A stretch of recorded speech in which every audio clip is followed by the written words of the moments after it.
નમસ્કાર દર્શક મિત્રો અને તમામ વિદ્યાર્થીઓનું પણ સ્વાગત છે. આજનો દિવસ એટલે કે લાભ પાંચમ વિક્રમ સંવત 2082ની શરૂઆત થઈ ગઈ છે અને લાભ પાંચમ એટલે આપણી ભારતીય જ્ઞાન પરંપરામાં અને આપણા સનાતન ધર્મમાં જ્ઞાન પંચમી સાથે પણ ઉજવાય છે. અને જ્યારે doctor Pathak academy of advance studies આ ચેનલો પાટણથી જ્યારે સંચાલિત થઈ રહી હોય ત્યારે પાટણ એટલે શ્રી અને સરસ્વતીનું એવું એક આ ધામ, જેમાં સરસ્વતીની વાત કરીએ એટલે જૈનિઝમ યાદ આવે અને જૈનિઝમના જૈન સાધુ આપણા હેમચંદ્રાચાર્યજી એની ચોક્કસ યાદ આવે. ત્યારે હેમચંદ્રાચાર્ય જ્ઞાન મંદિરમાં આજે આપણે બેઠા છીએ અને જ્ઞાન પાંચમની સુંદર એવી પૂજા અહીંયા થઈ છે. જ્ઞાન મંદિરમાં બેઠા છીએ એટલે આ એવું જ્ઞાન મંદિર છે કે જેની અંદર એવું લગભગ કહી શકાય કે ભારતની જે હસ્તપ્રતો છે એમાં 60થી 70% હસ્તપ્રતો પાટણના આ જૈન ભંડારમાં સુરક્ષિત રીતે સાચવવામાં આવી છે. જ્યારે સુરક્ષિત રીતે સાચવવામાં આવી છે એની વાત કરીએ ને હસ્તપ્રતોની વાત કરીએ એટલે દર્શકો, શ્રોતાઓ, વિદ્યાર્થીઓ આપ સમજી શકો છો કે આટલા વર્ષો જૂની હસ્તપ્રતો સાચવવી એ નાનો સૂનો ખેલ નથી.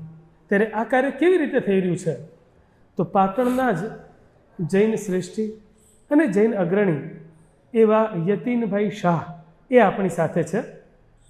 આજે એમની જોડેથી આપણે જાણીશું કે જ્ઞાન પંચમીનું મહત્ત્વ, પાટણમાં જૈનિઝમનું મહત્ત્વ અને જૈનિઝમના ઉપક્રમે આ હસ્તપ્રતોની અને અહીંયા કયા કયા આ જ્ઞાનના પુસ્તકોની પૂજા થઈ રહી છે. એની સાથે સાથે આપણી સાથે છે ડૉક્ટર કુણાલ કપાસી, જેઓ પંડિત પણ છે એટલે કે વિદ્યા વાચસ્પતિ છે અને તેઓ પણ પ્રાકૃત સાહિત્ય, જૈન સાહિત્ય એનું સાચવણી, સંવર્ધન, સંરક્ષણ અને સંગોપન એના માટે ઉત્તર ગુજરાતના એક નાના એવા શહેર જેને બોર્ડરિંગ ડિસ્ટ્રિક્ટ ઓફ નોર્થ ગુજરાત કહી શકાય ત્યાં આ કામ થઈ રહ્યું છે. તો આવો યતીનભાઈ શાહ સાથે આપણે આ વાત કરીએ અને આના વિશે જાણીએ કે આજે આ જૈન જ્ઞાન મંદિરમાં યતીનભાઈ શું કાર્યક્રમ થયો. જૈન પરંપરામાં જ્ઞાન પંચમીનું વિશેષ મહત્ત્વ છે. આજે અહીંયા ભંડારમાં સંગ્રહિત ગ્રંથો અહીંયા પ્રદર્શનમાં મૂકવામાં આવે છે અને દર્શકો, શ્રાવકો એની જ્ઞાનની પૂજા કરે છે, વાસક્ષેપ પૂજા કરે છે. લગભગ કેટલા ગ્રંથો હશે અહીંયા પાટણના ભંડારમાં? અત્યારે લગભગ 24,000થી વધારે હસ્તપ્રતો સચવાયેલી છે. 24,000થી વધુ? એટલે આમ જોઈએ તો આ હસ્તપ્રતો કેટલા સમયથી અહીંયા છે? આ ભંડારની સ્થાપના 1939માં થઈ. અચ્છા. તત્કાલીન મુંબઈ રાજ્યના ગૃહમંત્રી અને વિદ્વાન ગુજરાતી સાહિત્યકાર કનૈયાલાલ મુનશીના હસ્તે આ ભંડારનું ઉદ્ઘાટન થયું. વાહ, શું વાત છે! પાટણની પ્રભુતા. હા, પાટણની પ્રભુતા, ગુજરાતનો નાથ. જી જી જી. સંવિધાન જે આપણું રચાયું એ સંવિધાન સભાના એક બહુ મહત્વના સભ્ય. જી જી, ચોક્કસ. તો 1939માં તો આની સ્થાપના થઈ, તો હસ્તપ્રતો તો એનાથી પણ લગભગ પુરાણી છે. કેટલી જૂની અને જૂનામાં જૂની કેટલી કઈ હસ્તપ્રત છે? એનો ઇતિહાસ એવો છે કે આ ભંડારની સ્થાપના પૂર્વે પાટણમાં અલગ અલગ 21 હસ્તપ્રત ભંડારો હતા. એમાંના કેટલાક વ્યક્તિગત માલિકીમાં હતા, કેટલાક સાધુ સમુદાયની માલિકીમાં હતા, કેટલીક સંસ્થાગત માલિકીમાં હતા. અચ્છા. આ 21 પૈકી 19 ગ્રંથ ભંડારોને એકત્રિત કરવાનો ભગીરથ કાર્ય મુનિપુણ્ય વિજયજીએ કર્યું. પાટણમાં સતત 21 ચતુર્માસ કર્યા અને એ દરમિયાન એમને અલગ અલગ તબક્કે આ ગ્રંથના જે વ્યવસ્થાપકો હતા એમને સમજાવટથી આ 19 ગ્રંથ ભંડારો પાટણના સંઘને સુપ્રત કરાવવામાં એ સફળ નીવડ્યા. અચ્છા, એટલે અલગ અલગ જગ્યાએ આ હસ્તપ્રતો હતી. હા. અને એમાંથી બહુ જ આ જે મુનિશ્રીનું આપણે નામ લીધું એમની સમજાવટથી બધા જ સંકલન થઈને એક જગ્યાએ એકઠા થયા. વાહ, બહુ સરસ.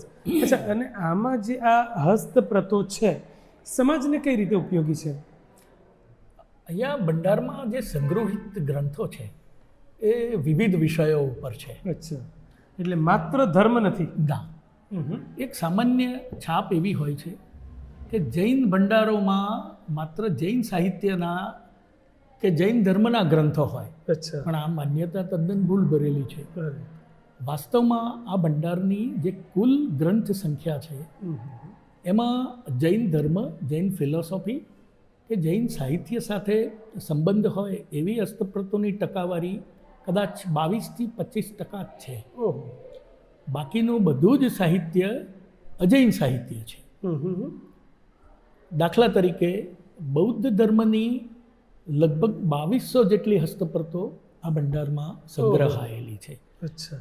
એ ઉપરાંત જે સમાજ કલ્યાણ માટે ખૂબ ઉપયોગી કહેવાય એવી 2500 જેટલી આયુર્વેદની હસ્તપ્રતો આ ભંડારમાં આયુર્વેદની સંગ્રહિત પણ છે. શું વાત છે? આ ગ્રંથોમાં જે જ્ઞાન સંગ્રહાયેલું છે એ વિદવદ ભોગ્ય છે. એને જો લોકભોગ્ય બનાવવામાં આવે તો સમાજના ખૂણે ખૂણે વસતા નાગરિકોને એનો લાભ મળી શકે. ઓકે, મને એવું આપે જે કીધું આયુર્વેદની પણ હસ્તપ્રતો છે, તો મને ક્યાંકથી એવું જાણવા પણ મળેલું કે અહીંયા અલગ અલગ આયુર્વેદિક કંપનીઓ છે જે બહુ મોટું નામ ધરાવે છે, એના પણ પ્રતિનિધિઓ અહીંયા આવીને આ આયુર્વેદની હસ્તપ્રતોનો અભ્યાસ કરેલો છે. તો એવા કોઈ? હા, ભારતની પ્રસિદ્ધ ફાર્મસી છે પાતંજલિ. અચ્છા. પાતંજલિમાં જે આયુર્વેદના સંશોધનો થાય છે એ સંશોધનો પ્રાચીન હસ્તપ્રતોમાંથી કરવામાં આવે છે. અને એની માટે એમને એક વિદ્વાનોની ટીમ બનાવેલી છે. એ ટીમના સદસ્યો જે સંસ્કૃતના પ્રકાંડ પંડિતો છે એ અહીંયા ભંડારની મુલાકાતે અવારનવાર આવે છે અને અહીંયાથી ઈચ્છિત ગ્રંથોની નકલો મેળવી જાય છે અને એની ઉપર રિસર્ચ કરવામાં આવે છે અને નવી નવી આયુર્વેદિક પ્રિપેરેશન્સની શોધ એમાંથી કરવામાં આવે છે. એટલે નકલ, હસ્તપ્રતોની નકલની પણ સુવિધા છે? હા. અચ્છા, તો અહીંયા કેવી રીતે? આપણા ત્યાં 2009 પહેલાં મૂળ ગ્રંથોની ઝેરોક્સ કોપીઓ અહીંયાથી પૂરી પાડવાની વ્યવસ્થા હતી. 2009માં આ ભંડારના તમામ ગ્રંથો ડિજિટલાઇઝ કરવામાં આવ્યા છે. બરાબર છે. અને હવે કોઈ પણ વિદ્વાનને, સંશોધકને કોઈ ગ્રંથની આવશ્યકતા હોય તો એ ડિજિટલ સ્વરૂપમાં સંસ્થાના નિયમોને આધીન રહી અને પૂરી પાડવામાં આવે છે. બરાબર. તો આ જે ઝેરોક્સ કરવામાં આવ્યું કે ડિજિટલાઇઝ કરવામાં આવ્યું, એટલે ક્યાંક શું આ હસ્તપ્રતોને કોઈ નુકસાન થવાની કોઈ સંભાવના હતી? નહીં. આમ જુઓ તો કાગળ ઉપર લખાયેલી હસ્તપ્રતોનું આયુષ્ય 500 થી 600 વર્ષ બરાબરનું માનવામાં આવે છે. હવે 600 વર્ષ પછી હવેનો સમય એવો છે કે એ હસ્તપ્રતોનું પુનર્લેખન લગભગ અશક્ય થઈ ગયું છે, જે પરંપરાગત અત્યાર સુધી ચાલ્યું આવતું હતું. બરાબર છે. હવે એ હસ્તપ્રતો ડિજિટલાઇઝ કરવામાં આવે તો આવનારા 1000 વર્ષ સુધી આ જ્ઞાનને અકબંધ રાખી શકાય એવું માનવામાં આવે છે. બરાબર. ઓકે, ક્યારે આપણે ડિજિટલાઇઝ ક્યારે કર્યું? 2009માં. 2009. તો એક પણ વાત મેં આપણે પૂછ્યું, સૌથી જૂની હસ્તપ્રત કઈ છે? કેટલો સમય હશે એનું? આ ભંડારની સૌથી પ્રાચીન હસ્તપ્રત 1000 થી વધારે વર્ષ જૂની છે. ઓકે. મહાકવિ મમ્મટ દ્વારા રચિત કાવ્ય પ્રકાશ નામનો ગ્રંથ છે. હાજી, હાજી છે. એ આ ભંડારનો સૌથી પ્રાચીન ગ્રંથ ગણાય. તો એ પ્રશ્ન એ પણ 1000 વર્ષ જૂની હસ્તપ્રત. તો પ્રશ્ન એ ઉદ્ભવે છે કે એનું સંરક્ષણ કેવી રીતે? સામાન્ય રીતે પાટણના ભંડારોમાં આ ગ્રંથો છેલ્લા 700, 800, 1000 વર્ષથી સચવાયેલા આવ્યા છે. એ ગ્રંથોને સાચવવાની જે પદ્ધતિ છે એ ટ્રેડિશનલ છે, પરંપરાગત છે. અહીંયા કોઈ કેમિકલ્સનો ઉપયોગ કરવામાં નથી આવતો, કોઈ પેસ્ટિસાઇડ્સનો ઉપયોગ કરવામાં નથી આવતો. હા, કારણ કે ગ્રંથો જૈનમાં જીવદયા એ બહુ અગત્યનું પાયાની બાબત છે. યસ. ગ્રંથોને એક લાકડામાંથી બનાવેલા ડાભડામાં સુરક્ષિત કવરની અંદર, રેપરની અંદર બાંધી અને રાખવામાં આવે છે અને એ ડાભડામાં કાળી જીરી, ઘોડાવજ, તમાકુના પાનનો ભૂકો વગેરે નૈસર્ગિક દ્રવ્યોના મિશ્રણની એક પોટલી એની અંદર રાખવામાં આવે છે કે જેના માધ્યમથી આ ગ્રંથો સુરક્ષિત રહે છે. આ પોટલીઓ 6 મહિને 8 મહિને નિશ્ચિત થઈ જાય એટલે એને બદલવામાં આવે છે. આ સતત ચાલતી પ્રક્રિયા છે. બરાબર છે. ઓકે, તો આ તો આપણે જે કહેવાય કે જીવાત કે ઉદયજીવી જે છે એનાથી બચાવવાની વાત થઈ, પરંતુ આપણું પાટણ આમ જોઈએ તો સિસ્મિક ઝોનમાં 2001માં ભયંકર ભૂકંપનો આપણે સામનો કર્યો. એની સાથે સાથે આજકાલના આ જમાનામાં ગરમી અને ઉનાળામાં આ ગરમીના કારણે ક્યાંક આગના બનાવો પણ થતા હોય છે. અત્યારે આપણી આ જે દિવાળીની બહુ જ સરસ ઋતુ, આપણે દિવાળીનો ઉત્સવ ચાલી રહ્યો છે, ફાયર ક્રેકર્સ, તો એવામાં ઘણી જગ્યાએ એવું થાય છે કે ઉડતું રોકેટ ક્યાંકથી આવે અને પડે અને મકાનોમાં આગ લાગી જાય છે. સરકારી કાર્યાલયોમાં પણ આગ લાગીને અગત્યની ફાઇલો બળી જાય છે. તો એવા સંજોગોમાં આગ, પૂર, ધરતીકંપ એવી નેચરલ કેલેમિટી જો કંઈ આવે તો એનાથી કેવી રીતે સુરક્ષિત કરી શકાય આગ વગેરે જેવી? બહુ મહત્વનો પ્રશ્ન છે આશુતોષભાઈ. જી. ગ્રંથોની સુરક્ષા માટે એક તો આપણે આ ભવનની મુલાકાત લીધી. જી.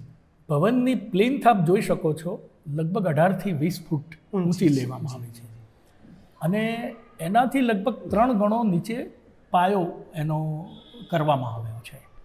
બીજું કે ઉદયથી સુરક્ષિત રાખવા માટે જમીનમાં 400 ફૂટ ઊંડે સુધી ઉદય નિવારણની ટ્રીટમેન્ટ કરી લેવામાં આવી છે. બરાબર છે.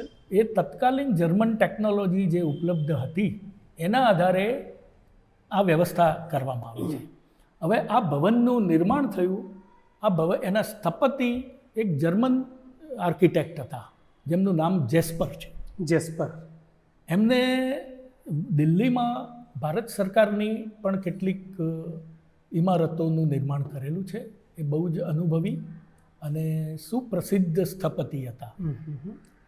હવે બીજી વાત રહી કે ગ્રંથોની સાચવણી માટે, તો આ ભવનમાં ગ્રંથોની સાચવણી માટે જુદા જુદા 5 વોલ્ટ્સ બનાવવામાં આવે છે. જેમ આપ જાણો છો બેંકમાં સેફ ડિપોઝિટ વોલ્ટ્સ હોય છે. જી જી જી. આ ગ્રંથો બેંકના સેફ ડિપોઝિટ વોલ્ટ્સમાં રાખવામાં આવતી ચીજ વસ્તુઓ કરતાં પણ વધારે મૂલ્યવાન છે. એ દૃષ્ટિએ અહીંયા દરેક 5 વોલ્ટ્સને ફાયરપ્રૂફ બનાવવામાં આવે છે. ફાયરપ્રૂફ છે? યસ. એને એસ્બેસ્ટોસ કોટિંગ એની દિવાલ ઉપર કરી લેવામાં આવ્યું છે અને 14 ઇંચની દિવાલની બરાબર મધ્યમાં અબરખનું પડ મૂકવામાં આવ્યું છે. એ રીતે એને આગથી સંપૂર્ણપણે સુરક્ષિત બનાવી લેવામાં આવી છે. સરસ. તો આજે કહેવાય કે આટલી બધી આપણે સુરક્ષાના ઘણા અલગ અલગ આયામોનું આપણે ધ્યાન રાખ્યું છે. આટલું કર્યા પછી પણ ક્યારેક કંઈ એવું લાગ્યું છે કે આ એક પ્રોબ્લેમ થયો કે ક્યારેક કોઈ એવી દુર્ઘટનાનો સામનો કરવો પડ્યો છે? આપને યાદ છે 24 વર્ષ પહેલાં ગુજરાતમાં ભારે ભૂકંપ આવેલો. જી. ભૂકંપના જ્યારે સમાચાર પ્રાપ્ત થયા ત્યારે અમને બહુ જ ધ્રાસકો પડ્યો હતો કે અમારા ભંડારની શું સ્થિતિ હશે. અમે બધું જ કામ પડતું મૂકી અને જોખમ કરીને અહીંયા ભંડાર ઉપર મુલાકાત લેવા આવેલા અને અમારા આશ્ચર્ય વચ્ચે આખા ભંડારની એક દિવાલ ઉપર એક તિરાડ પણ જોવા નહોતી. વાહ, શું વાત છે! આ જર્મન ટેકનોલોજીથી નિર્માણ પામેલા આ ભવનની આ વિશિષ્ટતા છે. બહુ સરસ. સાચી વાત છે. કારણ કે જ્ઞાન વસ્તુ એ છે કે જે એક પેઢીથી બીજી પેઢી સુધી જાય. અને જે આપે કીધું કે આયુર્વેદ છે એટલે વિધવત્તા ભોગ્યમાંથી આ જ્ઞાનને આપણે ક્યાંક લોકભોગ્ય પણ બનાવી શક્યા છે. તો આપણે જે વાત કરી યતીનભાઈ શાહ સાથે, તો આપણે હેમચંદ્રાચાર્ય જ્ઞાન મંદિર, એની સાથે સાથે એના પુસ્તકો, હસ્તપ્રતો, એની સરસ માહિતી આપી. પણ યતીનભાઈ શાહ એટલે કોણ? કારણ કે અહીંયા જોતાં આપણને એવું લાગે કે ક્યાંક હસ્તપ્રતના અભ્યાસો છે, નિષ્ણાત છે, એમાં ક્યાંક કોર્સ કર્યો છે, અથવા તો સાથે એવું પણ લાગે કે જે સ્થપતિ આર્કિટેક્ચરની વાત કરી એટલે વ્યવસાય ક્યાંક બિલ્ડર હશે, સાથે ધર્મનું પણ જ્ઞાન ધરાવતા હશે. તો યતીનભાઈ શાહ, આપ શું કરો છો? આમ નહીં, મૂળભૂત રીતે હું ઇન્કમ ટેક્સ કન્સલ્ટન્ટ છું, ટેક્સ વ્યવસાયી છું. અચ્છા, આંકડાની માયાજાળ સાથે હા. રમો છો. મારા પિતાશ્રી આ ભંડાર સાથે 30 વર્ષ સુધી સંકળાયેલા હતા અને મુનિ પુણ્ય વિજયજીની સાથે પણ એમને કામ કરેલું, મુનિ જંબુ વિજયજીની સાથે એમને ઘણા વર્ષો કામ કરેલું અને હું એ પરંપરાના પરિવારમાંથી આવું છું અને હું લગભગ છેલ્લા 33 વર્ષથી આ જવાબદારી માનદ ધોરણે સંભાળું છું. ઓકે, તો આનું હવે ભવિષ્ય કેવું લાગે છે? જે આપે સંભાળ્યું આટલા વર્ષોથી હસ્તપ્રતોની જાળવણી અને સાચવણી, એનું સંચાલન એ એક વિશિષ્ટ કુનેહ અને વિશિષ્ટ સ્કિલ માંગી લેતો વિષય છે. જી. એની પાછળ ખૂબ સમય ફાળવવો પડે છે અને વર્તમાન સમયમાં આટલો સમયનું યોગદાન આપે એવા કોઈ કુશળ વ્યક્તિઓ સમાજમાં મળવા બહુ જ અઘરા છે. અચ્છા. અમે એ માટે પ્રયત્નશીલ છીએ કે આવનારા પણ 50-100 વર્ષો દરમિયાન આ ભંડારો જે રીતે અત્યારે સચવાઈ રહ્યા છે એ પરંપરા ચાલુ રહે એની માટે અમારા પ્રયાસો ચાલુ છે. બરાબર. અચ્છા, તો આપની સાથે કોઈ ટીમ, કોઈ સહકારમાં કે ટેકામાં રહેનારા કોઈ આવા વિદ્વત્તાસભર વ્યક્તિત્વ પાટણથી ખરા? હા, અમારી જે ટીમ છે, અમારા કુણાલભાઈ પંડિત છે, અમારા વિજયભાઈ પંડિત છે, અરુણભાઈ છે, ગુરુદત્તભાઈ છે, એ છેલ્લા લગભગ 20-25 વર્ષથી આ ભંડાર સાથે સંકળાયેલા છે. ભંડારના સંચાલન વહીવટની આંટીઘૂંટીઓથી બહુ જ સારી રીતે વાકેફ છે અને એ બધાના સહયોગથી અમારું જે ટીમ વર્ક બન્યું છે એના કારણે આ ભંડારની સાચવણીનું કામ અમારી માટે બહુ સરળ થઈ છે. કુણાલભાઈ પંડિત પણ આપણી સાથે છે. આમ કુણાલ કપાસી વ્યવસાય મારા સાથે મારા કલીગ છે. શ્રી અને Shrimati PK Kotawala arts college પાટણમાં પ્રાકૃત વિષયના પ્રાધ્યાપક છે. પ્રાકૃત સાહિત્ય એટલે બહુ જૂનું સંસ્કૃત સાહિત્યની સાથે રહેનારું એક સાહિત્ય એ પ્રાકૃત સાહિત્ય. આપણે કુણાલભાઈને પણ પૂછીએ કે અહીંયા આ જ્ઞાન ભંડારમાં તેઓ શું વિશિષ્ટ સેવા આપે છે. કુણાલભાઈ, આપની શું સેવા છે? પાટણ ખાતે જે હેમચંદ્રાચાર્ય જ્ઞાન મંદિર છે અને એમાં સંસ્કૃત, પ્રાકૃત, પ્રાચીન, ગુજરાતી, મધ્યકાલીન, રાજસ્થાની આ બધા ભાષામાં રચાયેલા ગ્રંથો સચવાયેલા છે અને જૈન મુનિઓ પ્રાચીન સમયથી માત્ર જૈન ધર્મનો જ નહીં પણ ઇતર ધર્મનો પણ દરેક ધર્મનો અભ્યાસ કરતા આવ્યા છે અને એનો પુરાવો જ તમને આ જ્ઞાન ભંડારના લિસ્ટમાંથી જોવા મળે. આપણા આ જ્ઞાન ભંડારમાં તમને શંકરાચાર્યના ગ્રંથો પણ મળે, બૌદ્ધ ગ્રંથો પણ મળે, ઋગ્વેદ, અથર્વવેદ, અર્થશાસ્ત્ર, સંગીત, ભરત મુનિનું નાટ્યશાસ્ત્ર, અમરકોશ આ બધા જ ગ્રંથો અહીંયા સચવાયેલા છે. અચ્છા. અને અહીંયા પારંપરિક જે પદ્ધતિ જે ભારતની કહેવાય છે એ પદ્ધતિથી અભ્યાસ કરવામાં આવે છે. હું અને મારી સાથે બીજા વિજયભાઈ શાહ છે, અમે બંને જણ અહીંયા પારંપરિક પદ્ધતિથી અભ્યાસ કરાવીએ છીએ. અહીંયા જૈન સાધુ સાધ્વીઓ આવે છે અને તેઓ સંસ્કૃત, પ્રાકૃત, જૈન ધર્મના ગ્રંથો, પ્રાચીન હસ્તપ્રતો આ બધાનો અભ્યાસ કરવા માટે ખાસ પાટણમાં આવે છે અને પાટણમાં લોકો લગભગ વર્ષ 2 વર્ષ એમની અનુકૂળતા હોય ત્યાં સુધી લોકો રોકાય છે.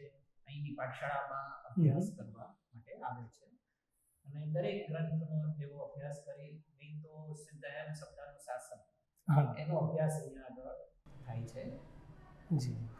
સિદ્ધાયન શબ્દાનું શાસનની જે કુણાલભાઈએ વાત કરી, વ્યાકરણનો એક અમૂલ્ય ગ્રંથ, એટલો અમૂલ્ય ગ્રંથ કે જેની મહત્વતા, જેની ઉપયોગિતાને ધ્યાનમાં લઈને અને એની જે મૂલ્ય એ અમૂલ્ય છે અને એને જોઈને સિદ્ધરાજ જયસિંહે હાથીની અંબાડી ઉપર આ ગ્રંથની યાત્રા કાઢી હતી. યાની કે ગ્રંથ હાથી ઉપર અને સિદ્ધરાજ જયસિંહ અને હેમચંદ્રાચાર્યજી પગપાળા આ ગ્રંથની યાત્રામાં જોડાયેલા. ચોક્કસ. તો આટલું સરસ જ્ઞાન મંદિર પાટણમાં અસ્તિત્વ ધરાવે છે. એની સાથે સાથે હેમચંદ્રાચાર્ય ઉત્તર ગુજરાત યુનિવર્સિટી પાટણનું આ વડું મથક, એની સાથે સાથે north Gujarat education society Mumbai સંચાલિત શિક્ષા સંકુલ, જે 70 વર્ષથી પણ જૂનું શિક્ષા સંકુલ છે. આવા શિક્ષણ અને જ્ઞાન પરંપરા ધરાવતું એવું આ શહેર, ત્યાં આજે આપણે જ્ઞાન પંચમીના દિવસે હેમચંદ્રાચાર્ય જ્ઞાન મંદિરમાં આવ્યા છીએ. અને અંતે આપણે જી વર્તમાન સમયમાં સરકારે જે NEP 2020નું જે છે નિર્માણ કરેલું છે, તો અને એમાં પણ પ્રાચીન જે વારસો છે એનું સંશોધન સંપાદન માટે પણ સરકારે અલગ ઘણા બધા પ્રાવધાનો કરેલા છે. અને એના માટે અહીં અલગ વિદ્વાનો પણ અહીંયા આવે જ છે. અને ખાસ એ લોકો માટે પણ ઉપયોગી ઘણી સાધન સામગ્રી અહીંયા આગળ આપણને મળી શકે એમ છે. અને યતીનભાઈના પ્રયત્નોથી આ વારસો સચવાયો છે. અને તેઓ હર હંમેશા દરેક વિદ્વાનોને પ્રેરણા કરે છે કે કોઈ પણ પ્રકારના પુસ્તકો જે કે હસ્તપ્રતો પ્રાચીન જોઈતી હોય તો તેઓ પૂરી પાડે જ છે. Very good. તો અહીંયા આગળથી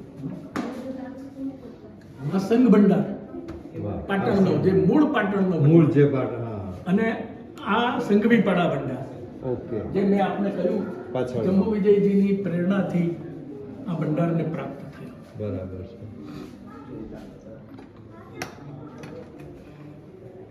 વાહ, જાળવણી અદ્ભુત. આ હસ્તપ્રતો જે તાડપત્રની છે, હા. હું ખોલીશ નહીં એને. ના ના ના, જરૂર નથી.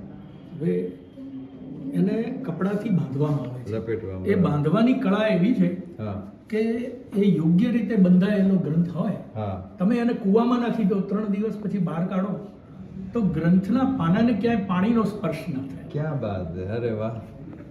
અચ્છા, અંતે યસ દર્શકોને ખાસ સંદેશ, અને હું એવી આશા રાખીશ કે શિક્ષાવિદોને ખાસ કોઈ આપના તરફથી સૂચન હોય, ક્યાં તો ક્યાંક કોઈક આવકાર હોય કે વધારો આ જ્ઞાન ભંડારમાં, અને શું કરી શકે, તો દર્શકો પ્રત્યે સંદેશ. આ ગ્રંથ ભંડારમાં પાછલા 10 સૈકાનો સાહિત્ય વારસો સંગ્રહાયેલો પડ્યો છે.